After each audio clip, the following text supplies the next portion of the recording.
Ya, Bapak Ibu Saudara, mungkin ada yang nanya, Bante capek apa sih? Apa sih yang Bante urus gitu ya? Ya, Anda renungkan saja. 7-8 hari sebelum ini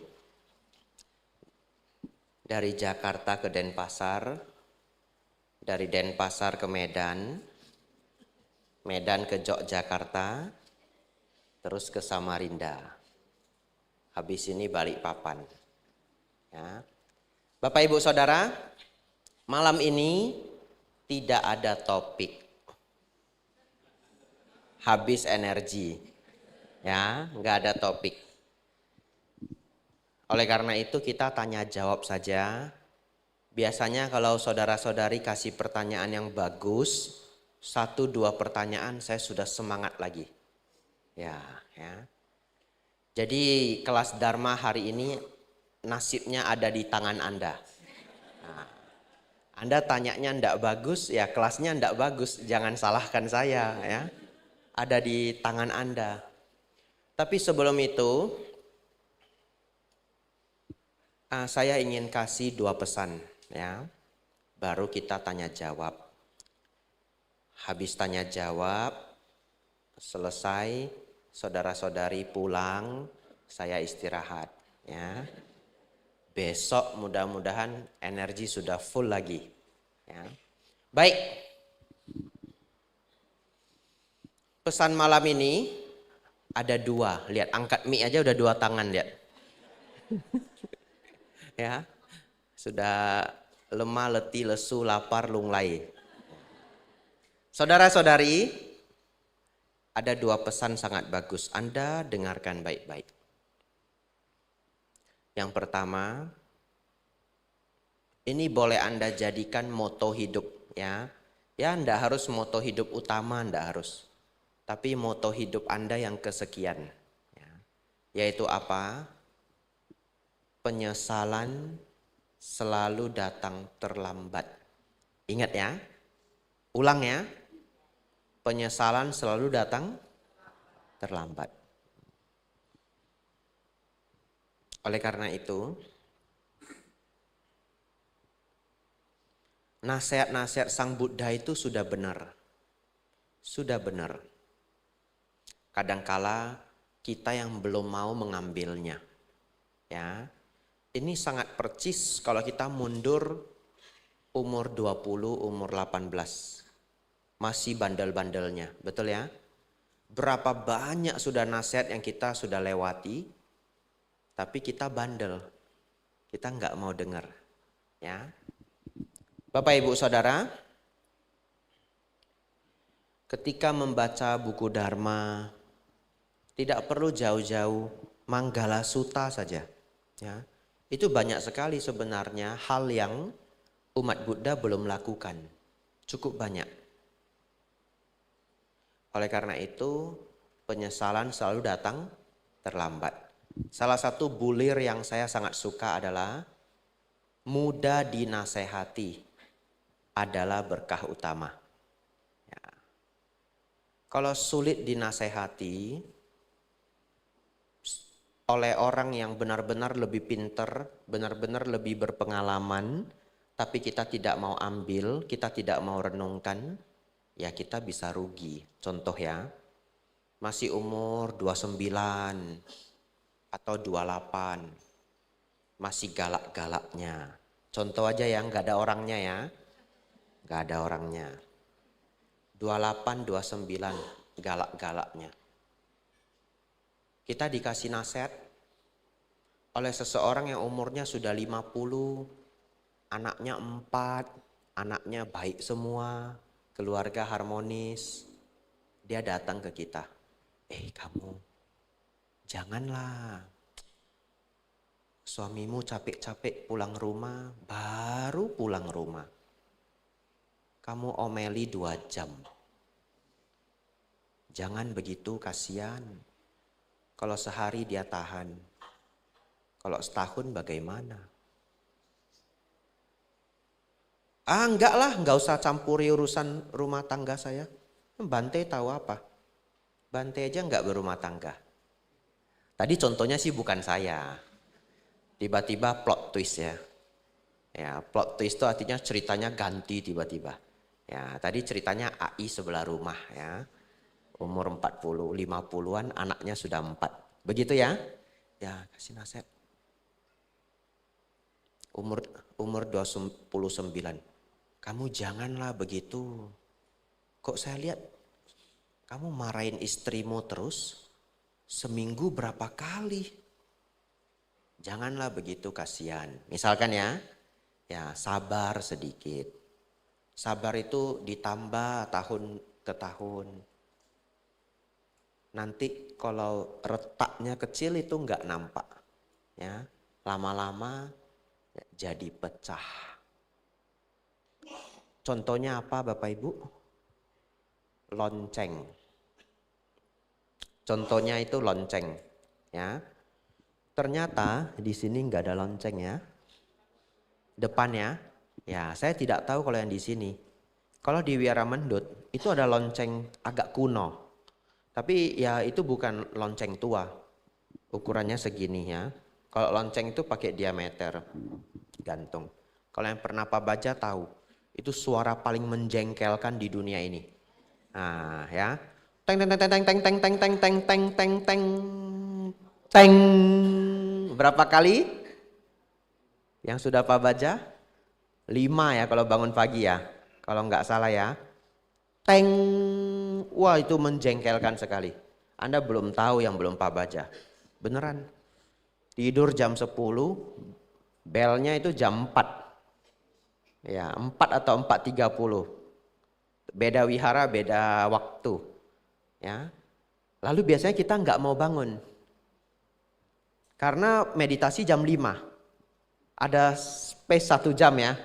Biasanya nggak mau bangun. Kalau yang rajin sudah mandi. Yang rajin sudah mandi. Ada yang 3.30 sudah mandi, hebat. Terus ya. Sekarang hebat, besok rematik Bapak Ibu ya. Ya, hebat dia terus mandi. Enggak ya, enggak semua orang rematik. Nah, kalau kita tidak mau bangun, itu sudah teng teng teng teng teng teng. Kalau enggak mau bangun ya, yang samanera. Kalau Atasilani saya enggak tahu, saya enggak pernah jadi Atasilani. Ya. Sebentar lagi samaneranya ronda. Bawa sejenis piringan kuningan, susah diungkapkan. Kayak piringan dia, bukan lonceng. Dipukul, muter dia. Suaranya khas kali. Masuk sampai dunia mimpi loh. Beneran loh, saya ngalamin loh. Saking ngantuknya kan kalau kita rebahan gini kan lelap ya. Tiba-tiba itu masuk sampai mimpi. Kadang kita masih belum bangun, samaneranya itu pas di atas kita, kan kita tidur ya. Pas di atas kita. Wah. Itu kalau kita lagi di alam bawah lapis ke-6 itu naik lagi rohnya ya. Ya. Selelah itulah suara itu terdengar sampai alam bawah sadar. Bapak Ibu Saudara, ternyata lonceng yang gede itu kita harus mukul di bulatannya. Ya, dia ada bulatan cembungnya. Saya nggak tahu yang di sini, nanti Anda lihat ya. Bagian bawah ada bulatan cembung. Kalau Anda tidak pukul di sana, Anda pukul bodinya, ternyata lonceng itu bisa retak. Retaknya itu seukuran rambut, nggak nampak. Tapi suaranya tidak bisa bagus lagi. Ya, ini saya dapat ilmunya dari Bante Panyawaro. Ya, beliau ngajarin mukul gentanya di sini. Makanya kalau ada orang baru mau mukul genta, beliaunya sangat tidak izinkan. Karena orang nggak mengerti, ya, mau mukulnya di badannya. Bapak Ibu Saudara, seperti itulah orang umur 29 tahun ini, ya. Dia diberitahu kan sulit, namanya 29 ya, sulit. Tapi tanpa dia sadari nanti bisa retak. Retaknya awalnya seukuran rambut, lama-lama retak, lama-lama retak. Ini fiksi, nggak ada orangnya. Ya, saudara-saudari, ini kan contohnya hanya masalah 2 orang ini. Tapi contohnya ada di semua hal. Tapi manusia itu sangat sulit dinasehati. Manusia itu sangat bandel. Sangat bandel. Kita kalau sakit ke dokter, apa kata dokter? Gula kurangin. Betul ya? Tepung kurangin. Kolesterol kurangin. Bapak ibu kurangin? Kurangin 2 bulan. Habis 2 bulan apa? Kumat. Nah, itu. Manusia itu bandel. Kapan lagi diet lagi kapan? Sakit lagi. Masuk lagi. Dokternya mah senang. Lama ndak jumpa Pak. Kenapa ndak sering-sering? Kan gitu ya. Ya dokter ya senang aja. Ya dokter happy-happy aja. Ya, saya berkaca juga Bapak Ibu, saya kan gemuk juga, ya. Saya gemuk juga. Jadi ini sambil ngingetin diri. Tapi gini-gini sudah no sugar. Ya. Anda dana ada gulanya? No sugar, Pak, gitu. Gitu ya. Saya terima juga, kadang saya taruh di kulkas, ya. Nanti yang lain yang minum, saya tetap terima. Saya sudah kurangin gula, kurangin tepung dalam jumlah yang cukup besar ya, makan karbohidrat sedikit karena saya sudah resistensi insulin. Ya, resistensi insulin itu insulin saya sudah nggak bagus. Ya, kalau nggak jaga pelan-pelan makin rusak, makin rusak. Dan saya penganut moto ini. Penyesalan selalu datang terlambat. Nah, ya, saya anuti gitu, saya jalani. Saudara-saudari, terakhir setelah ini pulang ya. Ya, ini hari keberapa SPD? 20? 25? 6? SPD berapa hari? 30? 29? Lebih kurang ya. Berarti ini sudah di penghujung. Ini sudah sama-sama capek ini. Jam 8 pulang dah ya. Waduh, sudah sama-sama lelah. Saudara-saudari, ini yang kedua. Berat juga ini ya. Nasihatnya hari ini 2 aja, tapi berat dua-duanya. Ya, berat. Siap-siap ya.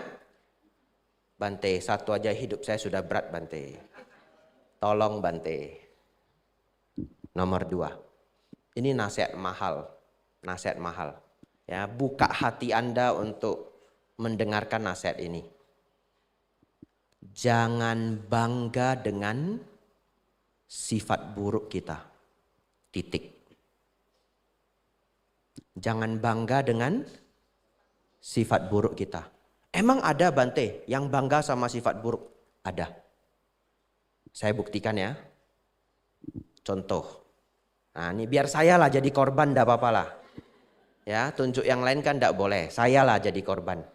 Bapak Ibu Saudara, saya itu lahir di Medan. Karena lahir di Medan ada efek sampingnya. Apa efek sampingnya? Agak sombong sedikit. Nah, contoh ya, 1, agak sombong sedikit. Enggak sombong sedikit, medannya bukan gitu ya. Kadangkala kalau tidak berlatih, ngomong bisa agak kasar. Ya, bisa nyinggung perasaan orang. To the point, gak ada remnya. Ya, remnya blong. Ya, orang Medan remnya blong. Sebenarnya saya injak juga remnya blong. Ya. Tetapi karena sudah 10 tahun jadi biku, karakter itu sudah sangat berubah. Ya. Saudara-saudari, kadangkala orang bisa bangga sama sifat buruknya. Apa yang dia katakan? Ya maklumlah, saya kan orang Medan. Kasar sedikit ya wajar lah, ngerti? Ngerti ya? Atau ya maklumlah, saya kan orang Medan. Sombong sedikit ya wajar lah. Itu namanya bangga dengan sifat buruk. Sekarang kan saya pakai contohnya Medan. Ganti, karena Anda bukan orang Medan, Anda nggak merasa. Saya kasih ganti. Yang fiksi. Fiksi ya, nggak ada orangnya. Ada orang yang bangga, dia bilang begini. Kamu udah tahu saya pemarah, masih ganggu saya. Ngerti? Ya. Ya dia kan tahu saya pemarah. Tapi ya dia terus ganggu saya marah lah. Terus ada loh orang, dia marahin temannya. Marah, marah, marah, marah. Habis itu dingin. Ya, setengah jam lagi balik. Bukan minta maaf loh. Kalau minta maaf masih enak. Maaf ya, saya tadi nggak bisa kontrol diri saya. Maaf ya. Itu masih enak. Setengah jam lagi dia balik. Kamulah bikin saya marah. Sudah tahu saya pemarah. Ngerti? Kamu sudah tahu saya pemarah, bikin saya marah. Lain kali jangan bikin saya marah ya. Anda ngerasa nggak dia bangga sama sifat buruknya? Ngerti ya? Anda silakan ganti ini ke versi Anda masing-masing. Ya, apa sifat buruk yang selama ini kita tidak sadar, kita bangga. Bahkan ada yang ekstrim loh. Ada yang dia bangga misalkan, padahal dia tahu loh saya pendendam, tapi dia masih berani ganggu saya. Ngerti? Ya, ada orang sampai seperti itu loh. Pertanyaan saya, kalau Anda bangga, seseorang bangga dengan sifat buruknya sendiri, memungkinkan nggak dia untuk mengubah dirinya? Jadi sulit, betul ya? Jadi sulit. Jadi sulit. Kan nggak apa-apa Bante. Nggak berubah kan nggak apa-apa. Ya. Kembali ke yang pertama. Penyesalan selalu datang terlambat. Baik, Bapak Ibu Saudara.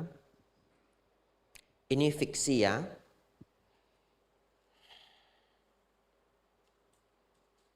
Ada seorang guru. Galak sekali. Galak sekali.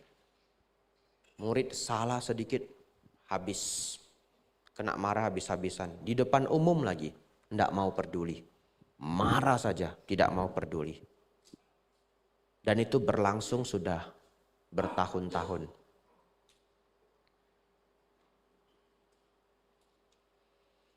Satu ketika marahnya sudah keterlaluan. Bapak Ibu Saudara, saya dari tadi pakai contoh marah. Tapi karakter buruk itu semuanya ya. Keserakahan, ego, cemburu, gampang tersinggung ya. Tapi marah itu kayak netral lah, semua orang punya ya, dan paling gampang dilihat. Satu ketika Bapak Ibu Saudara, guru ini marahnya sudah keterlaluan. Apa yang terjadi? Muridnya satu sekolah pergi semua bersamaan. Malu enggak gurunya? Malu setengah mati loh itu. Itu malu dengan semua orang. Blas besok muridnya blas habis. Setelah itu galaknya hilang setengah. Setengah, syukur ya setengah ya. Galaknya hilang setengah. Nah orang mulai melupakan, murid masuk lagi, murid masuk lagi. Lewat beberapa tahun ada yang bilang, si guru ndak kayak dulu lagi loh. Si guru sudah baik loh. Kalau dulu ya kamu datang ke sini belajar, habis kamu. Gitu ya? Pertanyaan saya. Kenapa si guru galaknya hilang setengah? Kenapa? Ini ilmunya ya.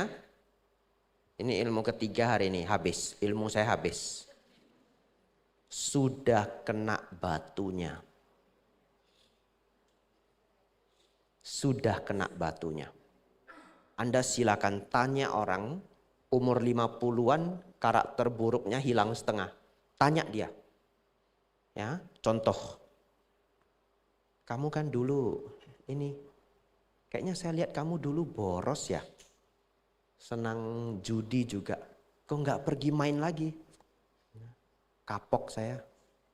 Kenapa? Masuk penjara. Jangan pikir main judi nggak ada yang masuk penjara loh. Masuk loh. Ya, real story loh. Real story. Saya nggak berani bikin contoh aja. Ini direkam seumur hidup ini. Iya. Anda jangan pikir yang main judi masuk penjara itu cuma yang di daerah-daerah jauh, daerah-daerah pinggiran. Enggak loh. Ya. Bos juga bisa masuk penjara. Main judi karena hobi, karena seneng masuk. Siapa Bante? Nggak ada, fiksi. Ya, fiksi. Tapi beneran bisa. Malu Bapak Ibu? Kalau yang bos sih nggak sulit ya. Cuma 3-4 bulan keluar, malunya itu loh.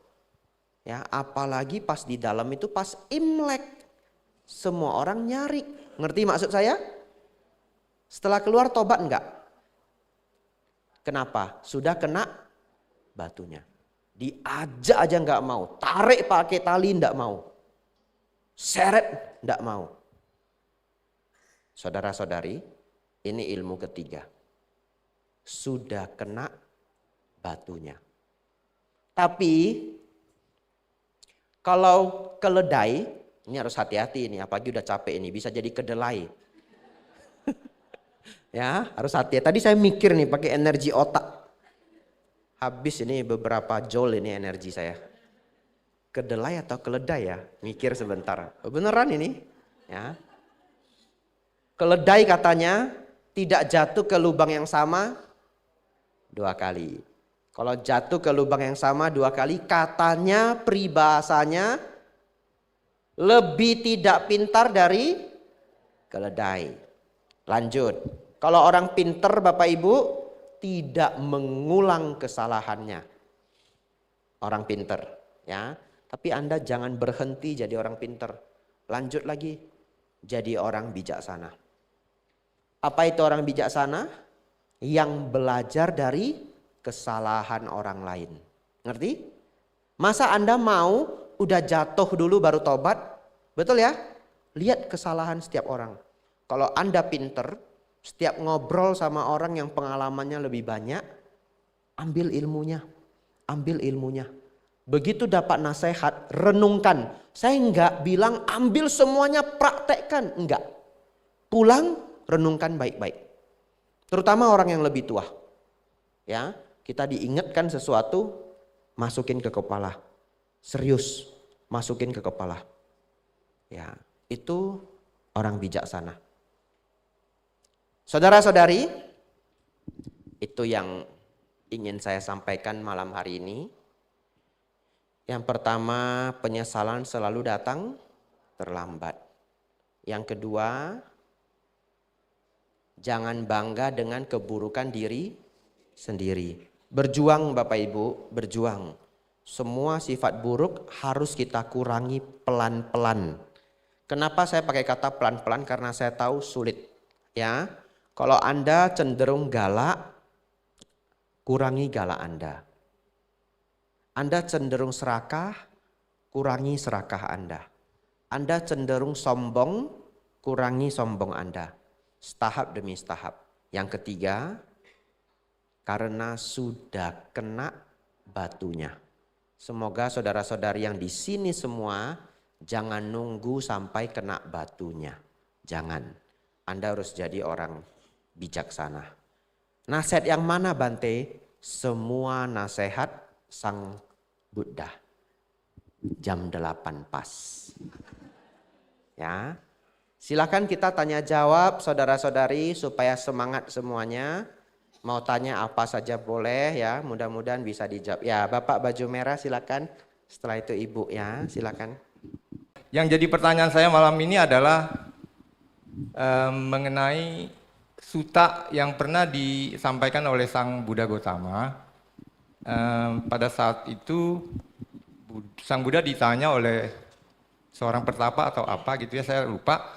Cuma Sang Buddha mengatakan bahwa Buddha yang sudah ada jumlahnya sebelum Sang Buddha Gotama pada saat itu bagaikan butiran pasir yang ada di tepi sungai Gangga. Mungkin begitu ya Bante ya? Saya tidak pernah dengar detail itu Pak. Ya, lalu gimana? Jadi mungkin dengan kata singkat, Buddha yang ada sebelum Sang Buddha Gotama itu udah banyak banget gitu loh. Pertanyaan saya adalah, Buddha yang banyak jumlahnya gitu, apakah tiga macam Buddha yang ada di situ, jumlahnya begitu banyak, sehingga seperti Pacceka Buddha, terus sama Sambuddha, Pacceka Buddha, dan Sawaka Buddha. Apakah itu yang disampaikan di Sutta Sang Buddha Gotama menyampaikan suta-sutanya kepada si penanya pada saat itu? Nah itu yang pengen saya ketahui. Terus boleh kedua ya Bante, karma yang kita lakukan saat ini itu kan ada ikatan-ikatan tertentu dengan pihak-pihak lain. Nah, mungkin sekte-sekte lain atau aliran di Tantra atau Mahayana itu ada istilahnya utang piutang karma. Tolong ini Bante, karena kita para perumah tangga pengen tahu sejauh apa sih utang piutang karma itu terjadi. Bagaimana ceritanya secara singkat aja, itu dua pertanyaan yang singkat, mohon dijawab. Terima kasih Bante. Ya, terima kasih Pak ya. Pertanyaan pertama, ya dikatakan oleh Sang Buddha ya di zaman-zaman sebelumnya juga sudah muncul banyak Buddha. Ya tentu saja itu merujuk pada terutama Pacceka Buddha dan Sama Sambuddha. Ya, yang paling banyak jumlahnya tentu Pacceka Buddha. Kalau Sawaka Buddha itu murid-murid Sang Buddha. Ya, murid-murid Sang Buddha yang mencapai arahat. Ya, jadi kita biasanya ganti saja dengan para arahat. Ya, sesungguhnya Sawaka Buddha itu tidak bisa secara langsung kita sebut Buddha, karena arti Sawaka itu adalah murid. Nah, jadi kalau diterjemahkan itu murid Buddha. Nah, jadi kalau murid Buddha ya murid gitu ya. Ya. Saya tidak bisa Bante siapa? Murid Bante Panyawaro. Lalu muridnya saya buang. Nggak bisa. Ya, Bante siapa? Bante Panyawaro. Ngerti ya? Tapi Sawaka itu artinya para pendengar. Dari kata awa yang artinya mendengar. Jadi yang mendengar Buddha. Siapa yang mendengar Buddha? Murid-muridnya. Lanjut nomor 2. Hutang piutang karma, itu ceramah saya di Kota Medan ya 4 hari yang lalu, bahas karmanya 2 hari. Jadi kalau saya bahas tanggal 3 baru pulang kita. Ya. Tapi begini intinya, minum dulu ya.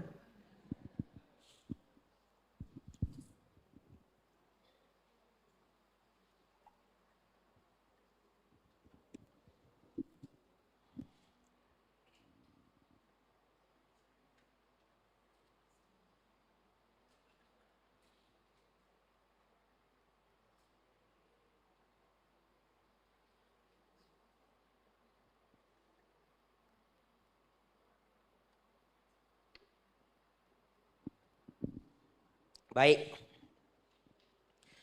Bapak Ibu Saudara, 2 hal yang penting kita ketahui malam ini adalah 1, hukum karma itu tidak bekerja dengan cara mata ganti mata, gigi ganti gigi. Ya, itu peribahasa terkenal dalam bahasa Inggris. An eye for an eye, a tooth for a tooth. Ya, mata ganti mata, gigi ganti gigi.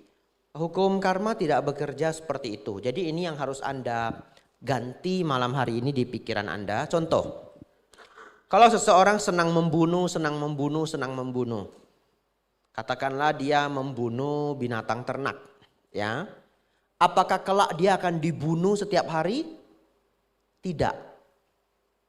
Ternyata hukum karma tidak bekerja seperti itu. Saya kasih yang lebih masuk akal lagi. Bapak Ibu Saudara, bayangkan ada seseorang yang sangat baik hati, lalu dia bertekad setiap bulan dia mau berdana beras 1 ton. Ya, Anda sanggup, banyak yang sanggup kalau niat. 1 ton itu kalau beras sekarang sekilo berapa? 15.000. 18 ya, 18 juta sebulan. Nah, di range yang masih ada lah yang sanggup, begitu ya, masih terdengar masuk akal lah. Baik, dia berdana setiap bulan 1 ton beras. Dari umur 30 tahun dia bertekad sampai akhir hayatnya. Dia panjang umur juga. Dia berdana beras 60 tahun. Pas putaran sio. 60. Ya. Baik. Lalu orang ini lahir lagi sebagai manusia. Banyak nggak kebajikannya? Banyak. Kalau hukum karma itu bekerja seperti halnya mata ganti mata, maka orang ini tidak beruntung dalam hidupnya. Kenapa? Lahir dia di keluarga yang baik.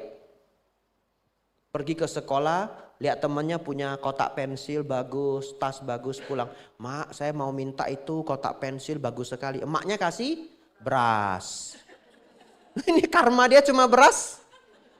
Betul ya? Iya. Setiap Imlek temennya dapat angpau mainan bagus, dia dapat sekarung beras. Sampai meninggal dia dapat beras. Apakah seperti itu yang kita inginkan? Tidak. Oleh karena itu Sang Buddha mengajarkan berbuat baik berbuah kebahagiaan. Berbuat jahat berbuah penderitaan. Bahagianya seperti apa? Jahatnya seperti apa? Sesuai keadaan masing-masing. Ya. Kasihnya beras selama 60 tahun. Meninggal orang ini. Contoh saja ya. Lahir lagi sebagai manusia. Lahir di keluarga yang baik. Hidupnya itu sangat mujur. Apapun keinginan yang dia pikirkan cenderung berhasil. Saya ulangi ya. Cenderung berhasil. Contoh. SMA dia berpikir.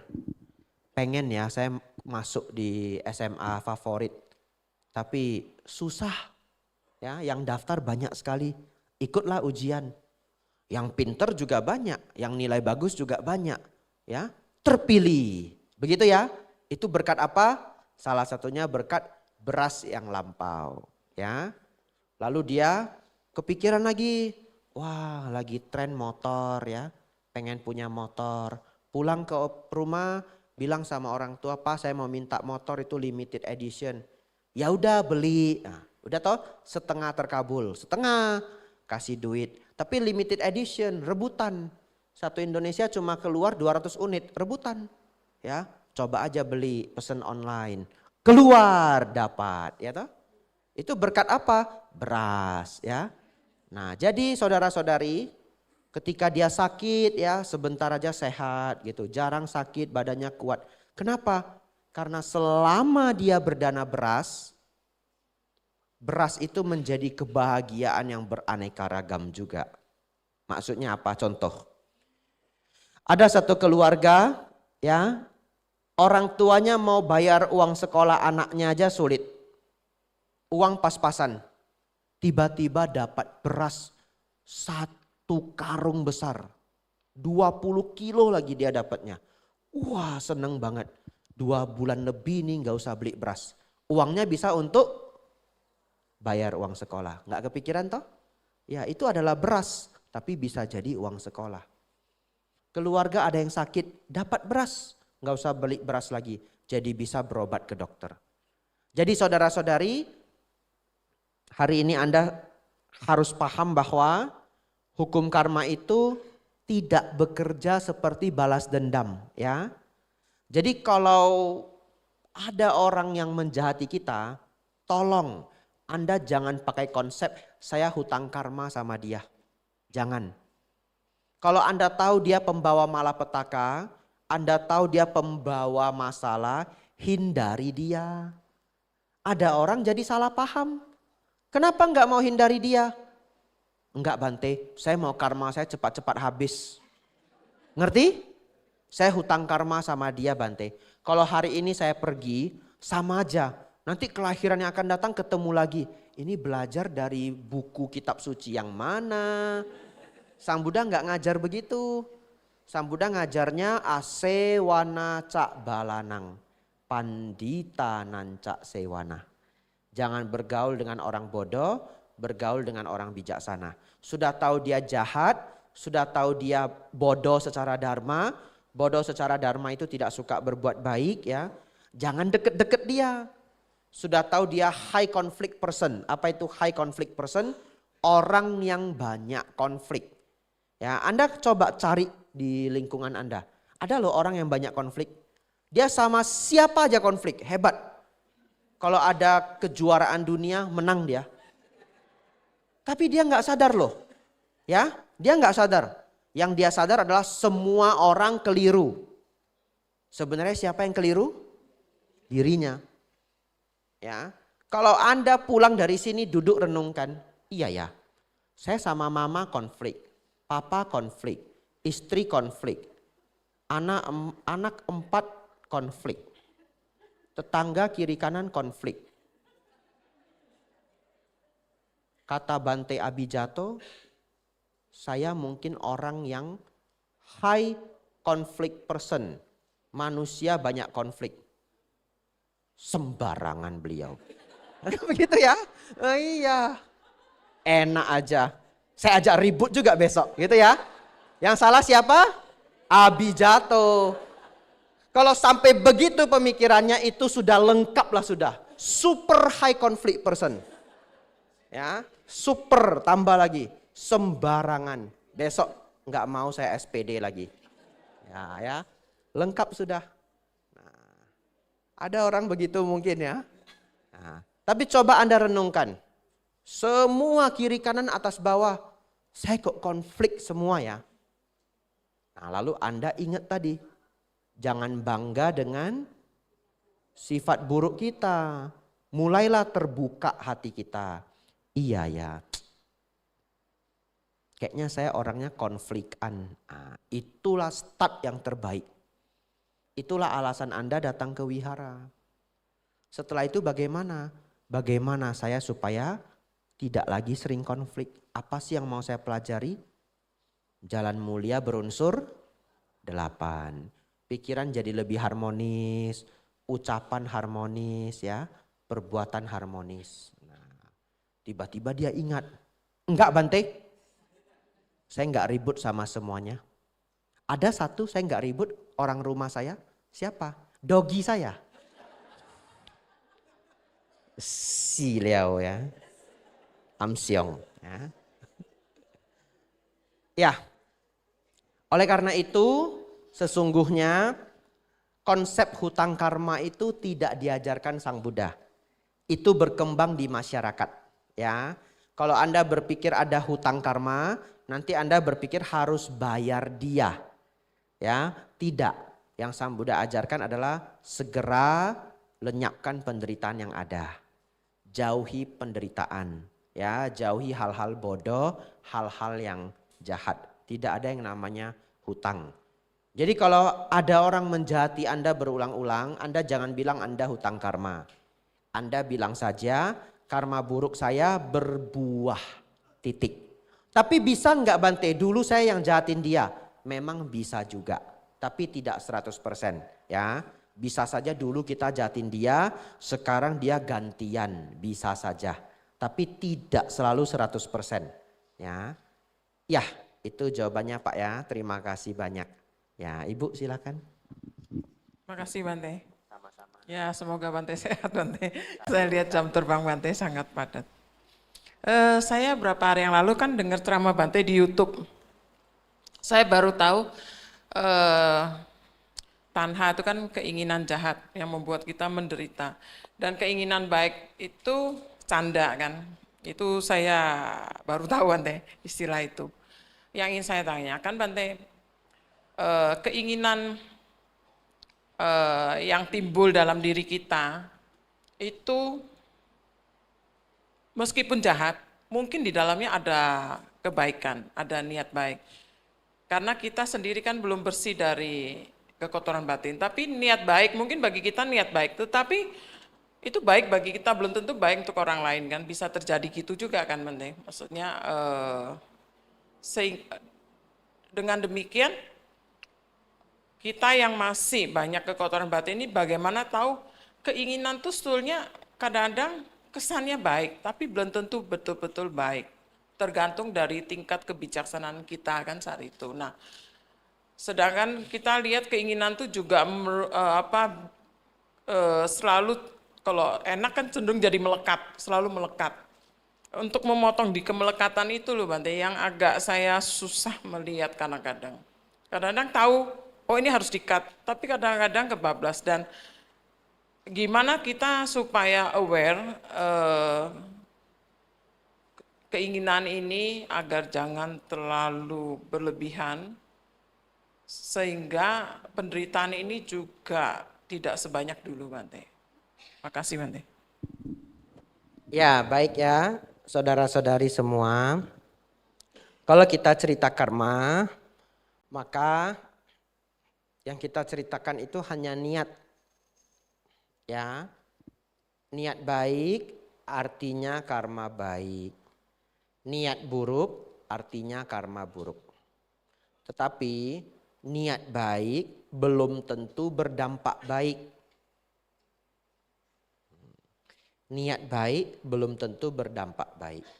Jadi kalau seseorang itu berniat baik tapi ternyata dampaknya buruk, itu karma baik atau karma buruk? Tetaplah karma baik. Ukurannya adalah niat. Tapi harus kita jelaskan ya. Dampaknya buruk itu di luar kontrol kita. Contoh, ada orang sakit. Terus kita bilang, saya kenal dokter ini di Singapura, pinter sekali masalah jantung. Ini alamatnya, keluarga saya, teman dekat saya sudah 4 yang berhasil. Dioperasi jantungnya di sini sembuh. Ya, saya sarankan ya kamu boleh cari dia. Niatnya baik atau buruk Bapak Ibu? Katakanlah baik. Ya, kan yang tahu diri sendiri. Rambut sama hitam, hati siapa tahu. Betul ya? Ya itu. Anggaplah dalam cerita kita ini niatnya 100% murni baik. Berangkatlah dia ke Singapura. Operasi gagal. Meninggal. Niatnya baik apa enggak? Dampaknya? Karma baik, karma buruk. Tetaplah karma baik. Sebaliknya, kadang kita niat jahat, tapi dampaknya baik. Benci sekali sama dia. Gimana cara menghilangkan dia ini gimana gitu ya. Terus kita, gimana menghilangkan dia gimana? Minum dulu ya sambil mikir ya.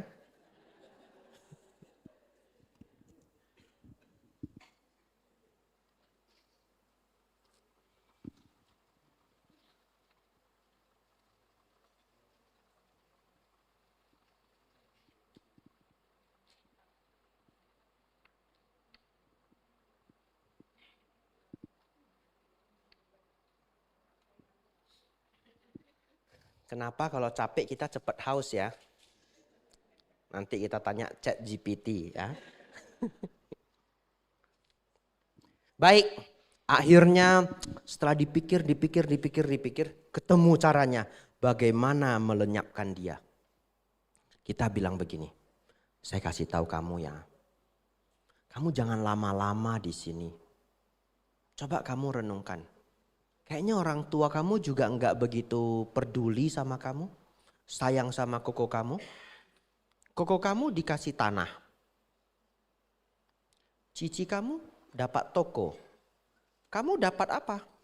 Kamu cuma dapat tempeleng. Misalkan ya, enggak ada orangnya ya.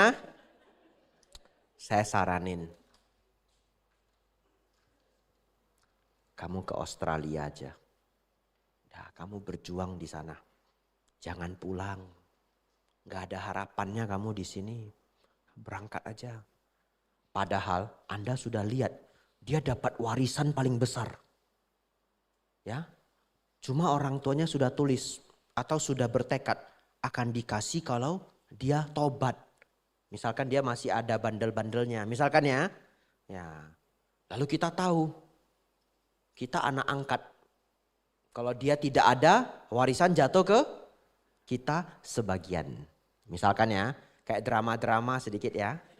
Ya, akhirnya pergilah dia ke Australia. Terus kita ingatkan dia. Kalau kamu mau pergi ke luar negeri, kamu harus dapat warga negara. Ingat ya, kamu mau ke Amerika, Kanada, apa terserah. Kamu harus dapat warga negara. Kenapa Bapak Ibu? Apa? Biar nggak bisa klaim warisan lagi. Betul ya? Kalau warisan tanah warga luar negeri bisa ambil? Nggak bisa ambil. Jahat juga saya ya. Ya. Saudara-saudari, berangkatlah dia. Ternyata sampai di sana dia ketemu talenta dia. Dia baru tahu ada yang namanya teknik material. Di Indonesia jarang ada yang tahu. Ya, apa itu teknik material Bante? Belajar semua jenis materi. Kayu, besi, silikon, semuanya. Untuk apa? Untuk mengerjakan benda-benda aneh. Ya, contoh alat-alat yang ditanam di badan kita itu kan bahannya aneh-aneh. Pesawat antariksa, bahan pesawat yang paling baru. Ya, sebagai contohnya handphone sekarang lah. Ada yang casingnya karbon, betul ya? Ya, lalu bahan terbaru titanium, lebih ringan tapi kuat. Itu siapa yang ngerjain? Insinyur materi namanya. Ya, saya lupa nama kerennya. Apa? Metalurgi. Metalurgi. Science of material. Kira-kira begitu ya. Anda tanya ChatGPT ya. Saudara-saudari, ternyata dia talented banget. Dia bertalenta banget di bidang ini. Dia belajar, seneng banget. Enggak kepikiran ini seru banget ini bagi saya.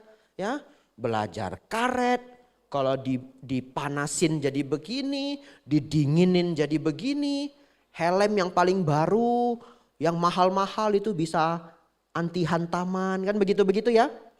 Belajar sampai S3 jadi profesor. Ternyata jadi bintang Bapak Ibu Saudara. Terus dia chat Anda setelah lewat 12 tahun. Terima kasih banyak ya. Berkat kamu saya berhasil. Betul Bapak Ibu Saudara? Padahal niatnya buruk. Dampaknya bisa baik. Baik, kita kembali. Kalau kita hanya cerita karma, maka kuncinya adalah niat. Tetapi ini saran atau nasihat Bante Utamo. Oleh karena itu janganlah jadi orang bodoh baik hati. Kenapa orang bodoh baik hati bisa nyusahin diri sendiri. Bisa juga nyusahin orang lain. Anda pernah nggak orang niat baik tapi dampaknya buruk di Anda? Pernah? Iya, saya pun pernah ngalamin. Sebagai biku yang paling dekat itu apa? Koper. Angkat koper itu ada tekniknya. Kalau kopernya sudah berat.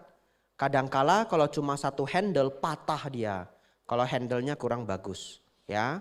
Atau kalau sudah terlalu berat diseret dengan hanya 2 ban. Lalu jalannya tidak rata. Rodanya bisa rusak. Tapi orang kadang sangat senang membantu biku. Betul ya? Bante saya aja yang angkat Bante. Saya sudah feeling gak bagus juga ini. Ini beneran ini terjadi tapi saya gak boleh sebut kotanya ya.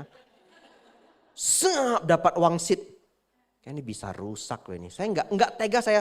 Jangan pak. Nggak tega saya. Ya, nanti dia tiba-tiba nanya. Kenapa Pak Budi boleh saya nggak boleh Bante?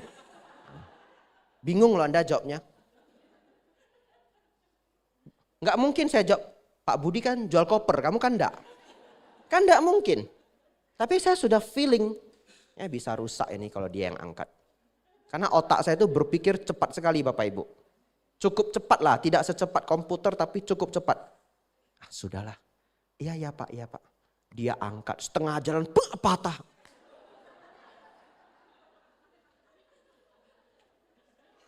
Nafas masuk, nafas keluar. Betul ya? Aduh Bante maaf, nggak apa-apa. Anica Pak Anica. Ya. Gimana bohot lah, bohot ya? Ya, tapi lain kali saya dapat pengalaman kalau koper saya sudah berat sekali, saya angkat sendiri. Sudah kena batunya.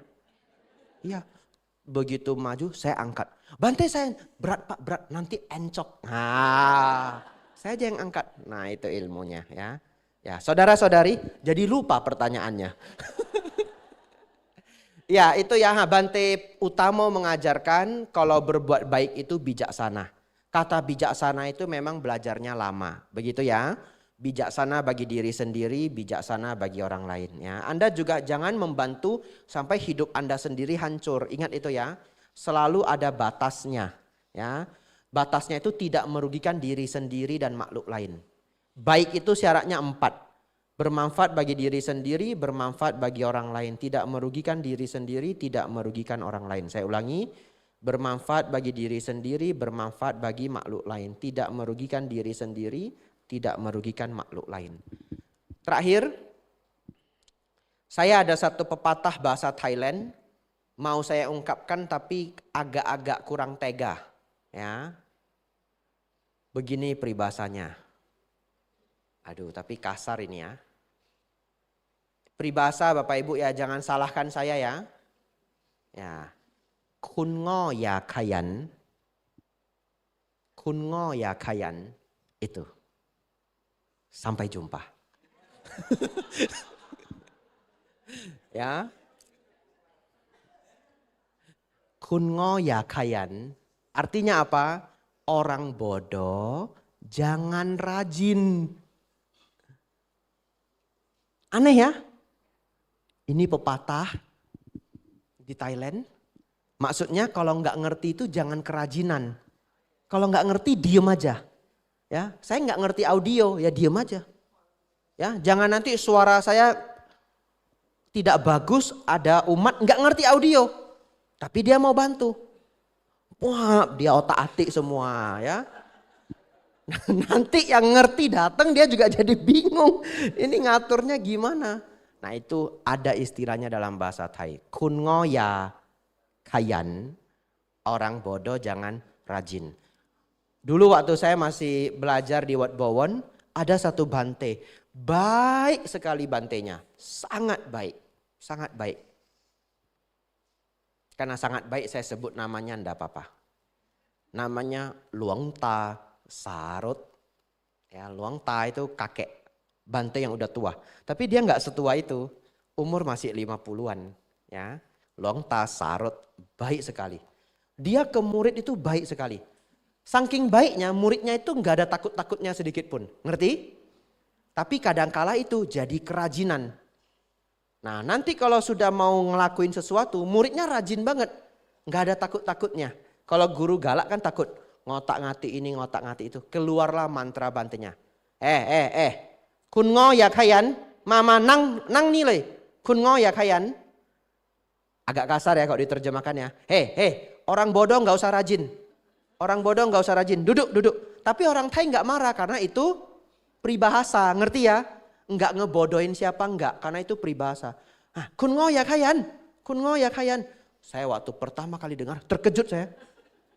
Ini bantenya kan baik sekali orangnya. Kok bahasanya begitu? Saya simpen dalam hati, saya diem. Ya, saya juga nggak ngerti. Makan siang bareng beliau. Selesai baru nanya teman saya.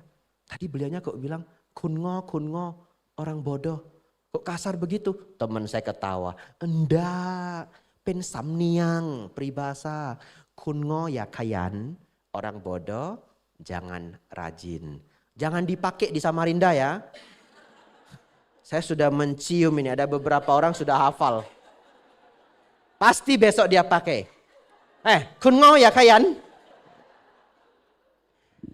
Ya, Anumodana pertanyaannya Bu ya. Ya. Silakan Dedek mau tanya, silakan. Oh enggak. Ya Ibu ini mau bertanya, kita sampai jam 9 betul ya? Ya ini saudara Hardian ya. Sadu. Kadang saya agak mikir takut lupa nama umat ya. Karena umat banyak sekali. Pernah bareng saya ke India. Ya sadu ya. Kalau orangnya ingat ya, cuma nama saja harus. Silakan Bu.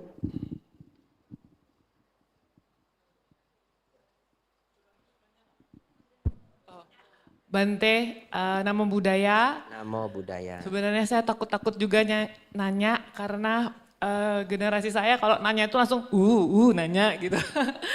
Tapi saya coba memberanikan diri. Jadi gini Bante, saya mau bertanya tentang bakti kepada orang tua. Akhir-akhir ini sering banget para orang tua yang bilang terkait kuburan nih Bante. Karena lahan sudah makin sedikit dan lain sebagainya. Jadi banyak sekali orang tua yang bilang, oh nanti saya kalau meninggal dikubur saja, dibakar saja, dikremasi saja. Saya tidak mau merepotkan anak. Jadi saya mau tanya di sini, apakah kita sebagai orang tua tidak bolehkah merepotkan anak? Karena di dalam Sigala Wada Sutta ataupun beberapa parita di Manggala Sutta juga ada bahwa ada kewajiban anak kepada orang tua.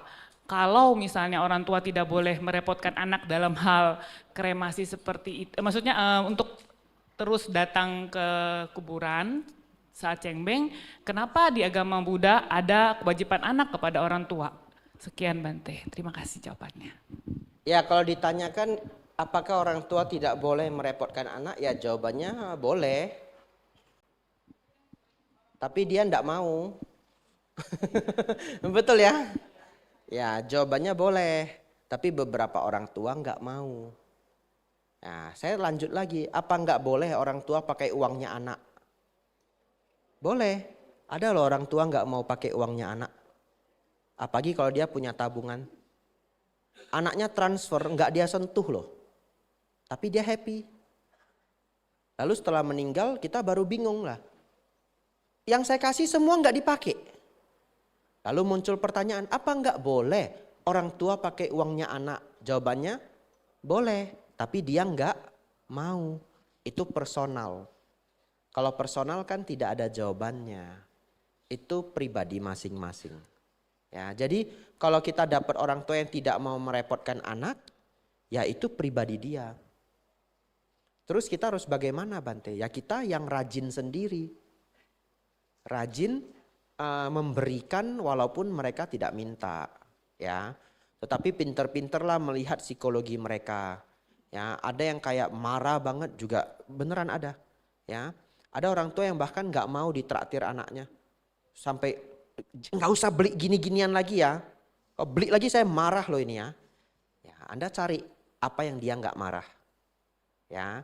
Nah, ada yang dibeliin makanan dia nggak mau, dikasih uang mau, ya udah kasih uang aja. Ya nanti dia beli sendiri ya. Ada yang dikasih uang nggak mau, tapi dibawa jalan-jalan ya nggak apa-apa. Ya udah, ya bawa aja trip ke Tiongkok, ke Taiwan gitu, ya. Ya jauh banget Bante, ya udah ke Mendut ya. Ya, jadi ya itulah ya. Jawabannya orang tua tentu sangat boleh merepotkan anak. Tapi beberapa orang tua tidak mau merepotkan anak. Ibu ada pertanyaan lanjutan? Mau merespon? Ya silahkan. Ya enggak apa-apa, kalau ada silahkan.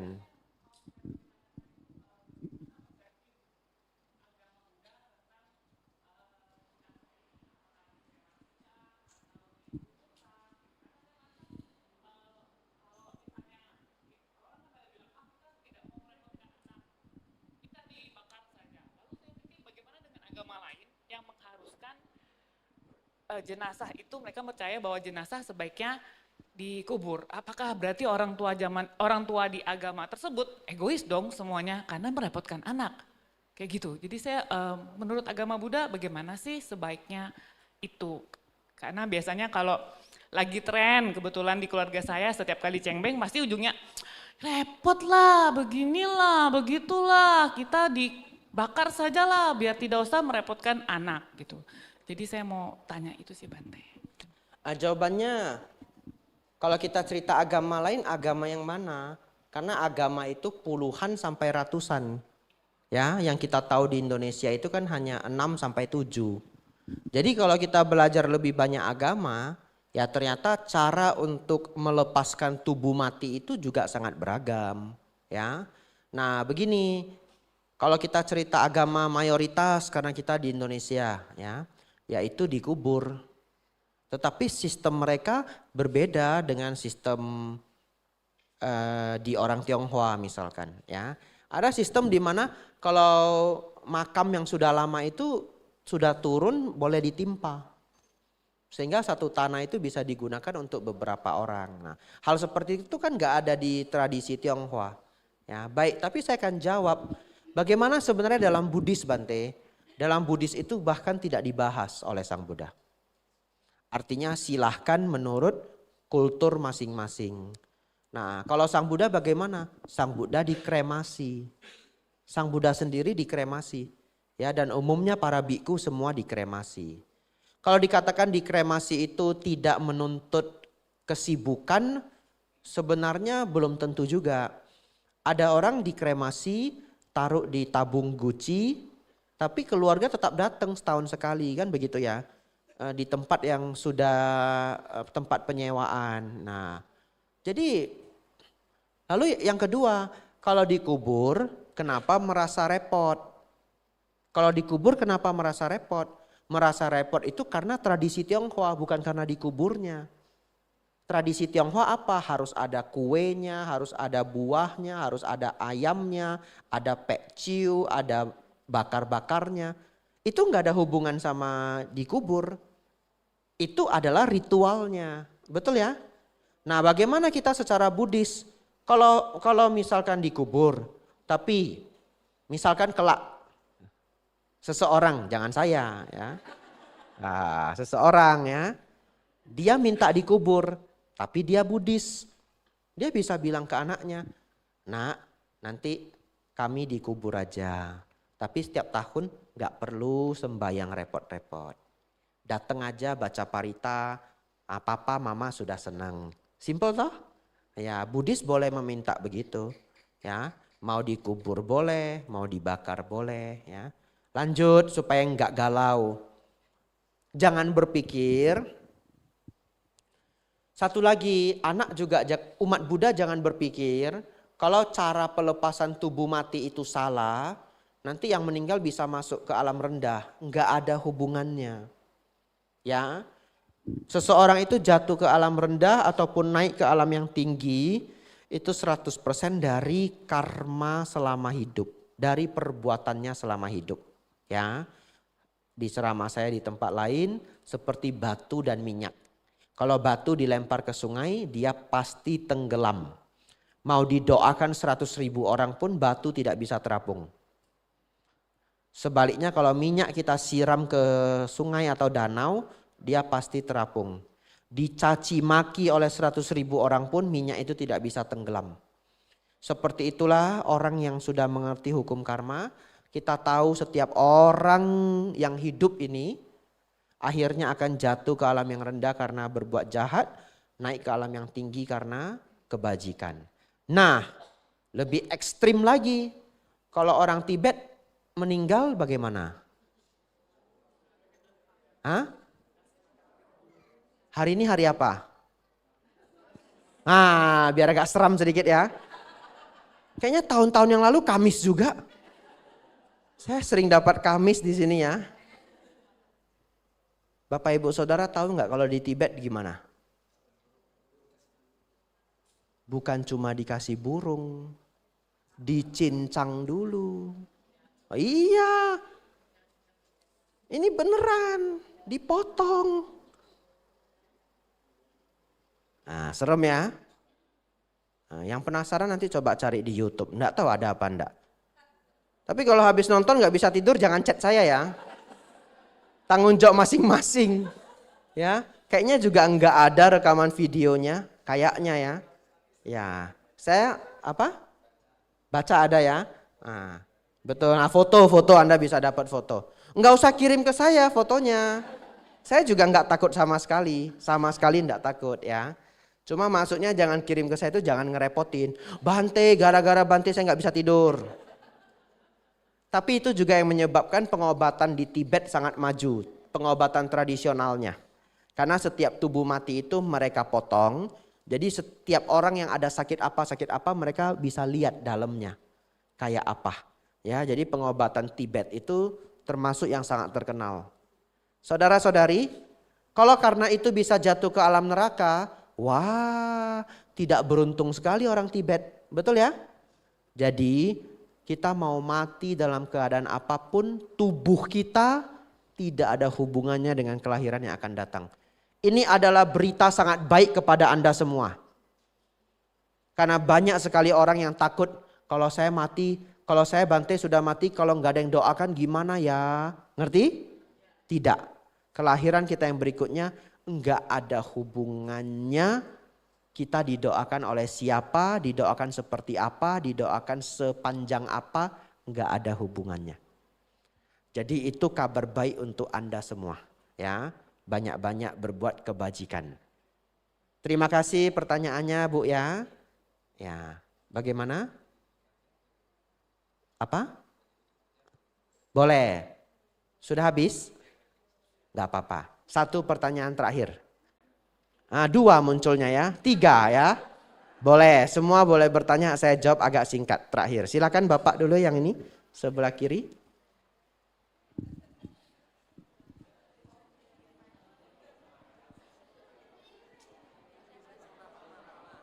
Bapak yang mana? Ya.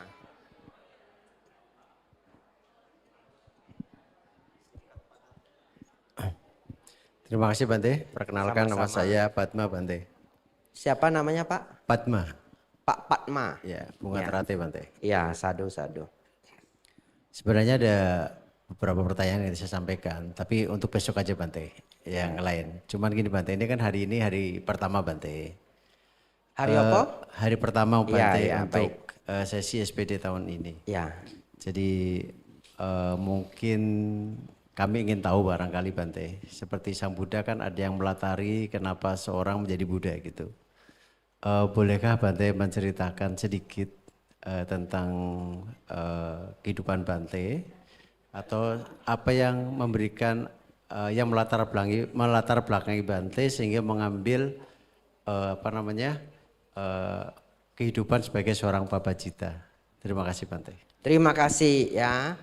Bapak Ibu Saudara, terima kasih pertanyaan Pak Padma. Saya tahun ini saat ini berumur 33 tahun. Akan saya ceritakan sejak saya lahir. Lah kok Anda ketawa ya? Nggak apa-apa. 33 tahun lagi baru selesai ya. Baik.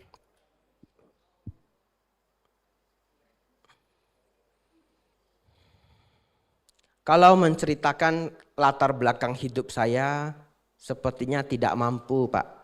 Ya, waktunya terlalu singkat. Ada 2 pertanyaan lagi ingin saya bahas. Jadi saya jawab yang paling berguna saja. Simpelnya,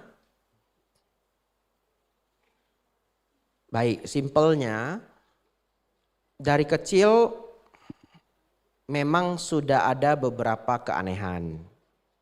Ya. Jadi waktu saya sangat kecil,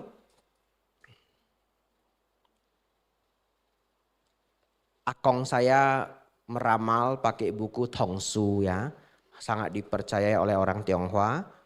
Saya dapat hasil yang luar biasa baik. Ya, jadi menurut Tongsu akong saya, ramalan ala Tionghoa, saya ditakdirkan jadi orang berhasil. Ya, ini sudah saya diskon. Ramalannya itu jadi orang besar. Makanya sekarang saya besar. Ya, wah saya diceritain saya sudah lupa. Satu rumah itu salaman semua sama saya. Akong masih hidup, jadi anak-anaknya semua masih rame. Kyonghi, Kyonghi, Kyonghi. Saya nggak ingat sama sekali. Diceritain mama. Yang kedua, yang ini saya ingat. Waktu kecil, saya pernah main-main stiker yang timbul. Zaman dulu ada stiker yang dia timbul gitu, bulatan timbul ada gambarnya. Terus saya tempelkan di tengah gini, seperti orang India. Nah, masih kecil, SD kelas 2 atau kelas 3 mungkin. Terus saya tidur. Bangunnya, mama saya itu udah di samping saya. Lalu setelah saya agak sadar, mama saya nanya beberapa hal, saya masih ingat samar-samar. Tapi mama saya bilang, lain kali jangan tempel stiker lagi di sini ya. Ini nutup aura kamu katanya. Nggak bagus. Tapi Anda tahu apa yang terjadi? Ternyata ketika saya menempelkan stiker di sini, kebetulan pas saya tidur beneran sudah tidur. Ya, saya ngigau. Ngigaunya apa? Duduk bermeditasi. Ya, itu mungkin 2 SD, 3 SD. Ya, saya ngigau duduk bermeditasi full posisi seperti orang meditasi. Saya nggak tahu sama sekali. Ya, diceritain mama, tapi ketika dinasehatin sama atraksi nempel stiker itu samar-samar saya masih ingat. Setelah itu saya tidak pernah lagi nempel stiker di sini. Nah, ya itu mungkin hanya cerita-cerita yang tidak berhubungan. Mungkin ya, atau mungkin juga berhubungan. Lanjut. Ketika SD 4, 5, 6, saya sangat suka membaca buku-buku yang cukup berfilosofi. Zaman itu ada komik-komik yang dibuat dari orang-orang besar. Jadi komik itu menceritakan George Washington, menceritakan Konghucu ya, Confucius, Lao Tzu ya, pendiri Tao, kemudian Chuangzi ya, muridnya Lao Tzu, pendiri Taoisme, dan juga banyak sekali figur-figur barat. Ya, Charles Darwin dan yang lain-lainnya dibuat jadi komik. Itu menemani SD saya kelas 5 dan kelas 6. Ya. SMP saya senang baca buku moralitas. Yaitu dibagi pagi-pagi di sekolah, nggak tahu siapa yang bagi. Ceritanya macam-macam ya, banyak cerita hantunya. Sampai nggak ke sini buku moralitas. Nah, berarti nggak ada yang tahu ya. Dia kayak tabloid kecil sebulan sekali. Tapi banyak cerita hantunya. Nggak seperti Buddhis, sangat tradisi. Ya, 7 hari makhluk itu datang pulang ke rumah, terus orang rumahnya ini taruh tepung di seluruh ruangan, nanti ada jejak-jejak. Pokoknya ya seru juga lah, namanya anak-anak senang ya. Baru mulai membaca buku Ehipasiko. Singkat cerita supaya nggak 33 tahun. Makanya saya diminta untuk menceritakan latar belakang, saya bingung juga ini mau mulai dari mana, bagian yang mana ya. Tapi kita ambil yang sangat penting aja. Intinya, saya bertemu dengan Dharma sejati itu, saya sudah kuliah semester 1. Ketemu buku Achan Brahm. Ya, Hidup Senang Mati Tenang dan Superpower Mindfulness. Membaca buku itu menjadi kagum dengan ajaran Buddha. Di situ saya belajar Dharma tidak berhenti. Sejak mengenal buku itu, 1 tahun penuh saya membaca hampir semua buku yang bisa saya temukan. Ya, sangat bersemangat. Setelah 1 tahun itu muncul tekad ingin menjadi biku. Tetapi butuh 3 tahun berikutnya sampai saya bisa tiba di Mendut. Jadi saya sering nanya, sering menjawab kalau ada yang nanya, apa yang membuat Bante ingin menjadi biku? Saya biasanya hanya sekadar menjawab pemahaman Dhamma. Karena maksudnya ya saya ketemu pemahaman Dharma itu di buku. Ya, jadi kalau Bapak Ibu nanya secara singkat, Bante kenapa ingin menjadi biku? Biasanya saya cuma jawab, ya karena memahami Dharma. Tapi ini backgroundnya, latar belakangnya. Terima kasih Pak ya. Sadu, sadu, sadu. Untung Bapak sudah merespon dengan puas. Kalau tidak saya lanjut 10 tahun lagi. 1/3 ya. Dedek silakan. Selamat malam Bante, nama budaya. Yang akan saya tanyakan malam ini adalah apa pandangan agama Buddhis terhadap ramalan-ramalan masa depan Bante? Sadu ya.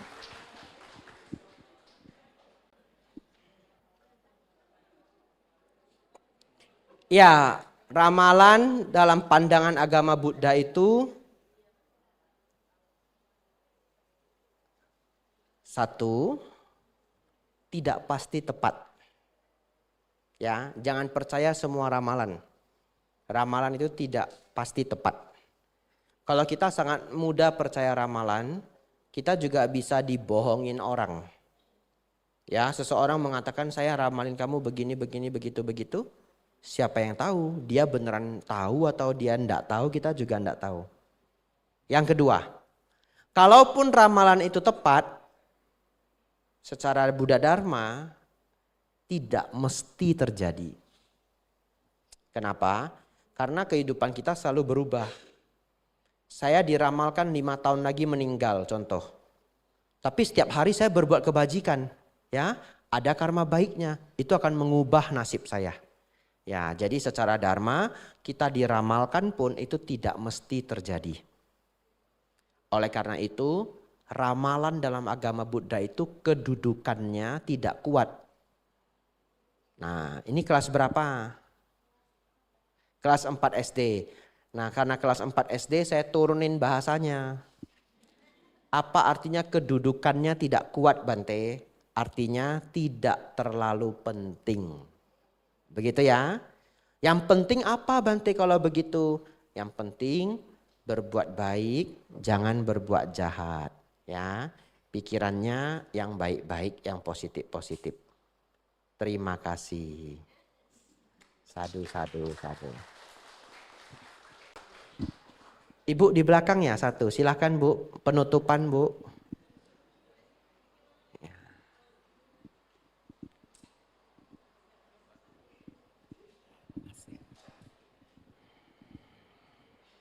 Nama saya Ratna Santi.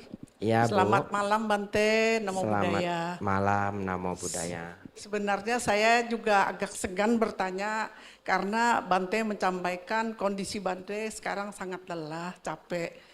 Tapi ya karena kita datang ini adalah untuk mendengarkan Dhamma, ya terpaksa saya nanya juga sedikit Bante. Sadu. Mudah-mudahan pertanyaan saya ini tidak melelahkan sekali pada Bante. Boleh Ya, ya. terima kasih Bante. Saya pikir tadi Ibu mau bilang tapi biar saja Bante lelah gitu ya. Rupanya bukan ya. Ibu silakan. Begini Bante, banyak orang dalam kehidupan menginginkan bahwa nanti setelah kematian dia akan masuk surga, menjadi dewa. Nah karena jadi dewa ini ya happy-happy saja, jadi tidak mengalami penderitaan. Nah tetapi di lain pihak ada juga yang mengatakan bahwa ya daripada menjadi dewa hanya sementara saja, lebih baik menjadi manusia, tetapi manusia dia lahir pada orang tua yang mempunyai kehidupan yang layak, yang bagus. Karena kalau akan menjadi manusia, dia bisa mencapai jenjang mulai dari sotapanya sampai anagami, sakadagami sampai arahat. Jadi dia bisa mencapai tujuan tertinggi. Nah kalau menurut Bante bagaimana pandangan ini? Nah sekarang Bante, sebelum saya mengakhiri pertanyaan saya, ada titipan Bante dari belakang. Tadi teman menanyakan, kenapa katanya detik-detik Waisak itu bervariasi waktunya. Jadi tidak selalu sama, kok berbeda-beda. Ada yang pagi, ada yang siang, ada yang tengah malam. Begitu Bante, terima kasih. Mohon pencerahan Bante, terima kasih. Baik ya. Jawabannya Bu, dua-duanya boleh. Ya, ingin lahir di alam dewa boleh. Ingin lahir di alam manusia saja ya monggo gitu ya. Tetapi sama-sama mampu mencapai tingkat kesucian. Jadi pemikiran bahwa hanya manusia bisa mencapai tingkat kesucian itu keliru. Dewa bisa mencapai sotapana, sakadagami, anagami, bahkan arahat. Bahkan kalau kita banyak berbuat kebajikan sampai kita mencapai anagami, praktek dharma, kita praktek dharma, praktek dana sila sama dipanya sampai mencapai anagami. Lahir di mana seorang anagami? Lahir di alam Dewa Brahma. Lalu mencapai arahat di alam Brahma. Itu artinya tidak persoalan alamnya, tapi persoalan individunya. Ya. Tapi Bante kalau dia nanti lahir di alam dewa, tapi tidak berhasil mencapai arahat, bagaimana Bante? Ya enggak apa-apa. Kalau dia sudah sotapana itu kan maksimal lahir 7 kali. Kalau dia lahir sebagai dewa kali ini belum arahat, lahir lagi sebagai dewa. Lahir lagi sebagai dewa. Barangkali yang kelima lahir sebagai manusia. Jadi manusia banyak dukanya. Barang siapa melihat duka, dia melihat dharma. Di kelahiran kelima ini dia jadi manusia, dia tergugah mencapai arahat. Tetapi secara dharma, seorang sotapana itu pasti mencapai nibbana maksimal 7 kehidupan. Apakah sebagai manusia ataupun sebagai dewa. Jadi ibu enggak usah khawatir ya, mau di manusia atau dewa. Kalau Bante pilihkan untuk kami yang mana? Jadi dewa saja. Ya toh? Sudah happy, sukses lagi. Nah itu. Jadi seperti contoh kata ada yang bilang, jangan lahir jadi anak orang kaya. Anak orang kaya itu tidak bisa berhasil. Rumus dari mana itu? Betul ya? Rumus dari mana? Anda lihat perusahaan-perusahaan di Jepang. Sejak 1942. Kadangkala begitu perusahaannya. Di produknya itu ditulis since, sejak 1958. Itu pendirinya udah di mana coba? Betul ya? Yang melanjutkan siapa? Anak cucunya. Kenapa masih berhasil? Gak ada hubungannya. Lahir di keluarga yang sukses juga bisa muncul anak berkualitas. Lahir di keluarga menengah bisa muncul anak berkualitas. Lahir di keluarga yang sulit bisa muncul anak berkualitas. Betul ya? Ya, sebaliknya anak yang kacau balau itu juga bisa lahir di keadaan manapun. Jadi kalau Bante pilihkan, sarankan yang mana? Dewa aja gitu ya. Sudah lahir di alam dewa, mengerti dharma, hidup tidak sulit, mencapai kesucian. Wah, menang semua. Ya. Bante, saya mau manusia aja, saya rela susah. Monggo. Gitu ya. Yang kedua, apa tadi yang kedua Bu? Detik-detik Waisak itu karena menghitung, ya, menghitung pas masuknya, pas bulannya itu di hari ke-15 ya. Jadi itu menghitung posisi bulannya itu berbeda-beda. Mereka punya rumusannya, yang paling pinter masalah ini Bante Jayamedo. Ya. Jadi menghitung posisi bulan yang disebut sebagai hari ke-15 bulan Waisak itu jatuhnya ke detik yang mana. Ya, tetapi rumusannya saya tidak tahu Bu. Ya, saya tidak pernah hitung. Dikasih jam berapa ya pasrah. Ya, pokoknya detik-detik tahun ini jam berapa? 20.48 Bante. Oke, meditasi 20.48 kan gitu ya. Jam 3 lewat 20 Bante. Oke, kita meditasinya jam 3 pagi. Kalau di Mendut rame sekali. Ya, wihara itu orang semua. Ada yang bahkan tidur di koridor. Iya loh, beneran loh. Nah, nanti para Bante mimpin puja bakti, meditasi bersama. Ya. Jadi untuk rumusannya saya tidak tahu pasnya bagaimana Bu ya. Ya, nanti boleh tanya, salah satunya yang pinter itu Bante Jayamedo. Bukunya beliau yang terbitkan. Terima kasih Bu ya.